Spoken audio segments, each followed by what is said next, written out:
Multivitamin கொண்ட ஒரு மாயன் கீரை. ஆமாம் சார். அதுவும் சாப்பிடலாம்னு சொன்னீங்களே, என்ன அது? இதுதான் சார் அந்த மாயன் கீரை.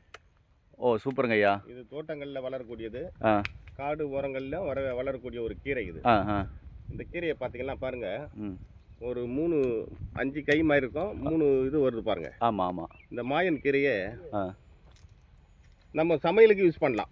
சமையலுக்கு சாப்பிட்டு காமிங்க. இல்லைன்னா பால் வருது பாருங்க. ஆமாம். பாருங்க, இப்படி எடுத்துக்கிட்டு ஆ ஆ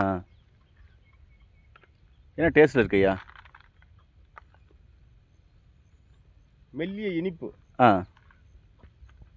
மெல்லிய துகர்ப்பு. ம் நல்லா ரசித்து சாப்பிட்றீங்களே. நல்ல பச்சரிசி சாப்பிட்ற மாதிரி, இப்படி பச்சரிசி சாப்பிடும்போது ரொம்ப இனிப்பாக இருக்கும். ஆ அந்த டேஸ்ட்டில் இருக்குது. சரிங்க, இது என்னென்ன நன்மைகள் இதில் இருக்கு ஐயா? இதை பார்த்தீங்கன்னா குழந்தை முதல் பெரியோர் வரையில் ம் இந்த கீரையை பொடியாக நறுக்கி எடுத்துக்கிட்டு ம் தண்ணியில் நல்லா அலம்பிட்டு, ம் நம்ம கீரை கூட்டு பொரியல் பண்ணுவோம்ல, இஞ்சி பூண்டு இதெல்லாம் வைப்போம், ம் மிளகு சீரகம் நமக்கு தேவையானதெல்லாம் வச்சு ம் தக்காளி வெங்காயம் கூட போட்டு ஒரு கூட்டு மாதிரி பண்ணி சாப்பிடலாம். ம் கூட்டு மாதிரி பிடிக்கிறது சூப் மாதிரி வச்சு சாப்பிடலாம். ம் அப்படி சாப்பிடும்பொழுது உடலுக்கு தேவையான அனைத்து சத்தையும் கொடுத்து ம் நன்றாக பசிக்கும், ம் நன்றாக ஜீரணமாகும். குழந்தைகளுக்கும் இதை கொடுக்கலாம். ம் தாய்மார்கள் பால் ஊற்று இருக்கிறவங்க ம் சாப்பிடும்போது பால் சுரப்பு அதிகமாக இருக்கும். ம் கண் வலிக்கு நல்லது. ம் எல்லாத்துக்கும் ஒரு சிறந்த மூலிகை தான் அந்த மாயன் கீரை.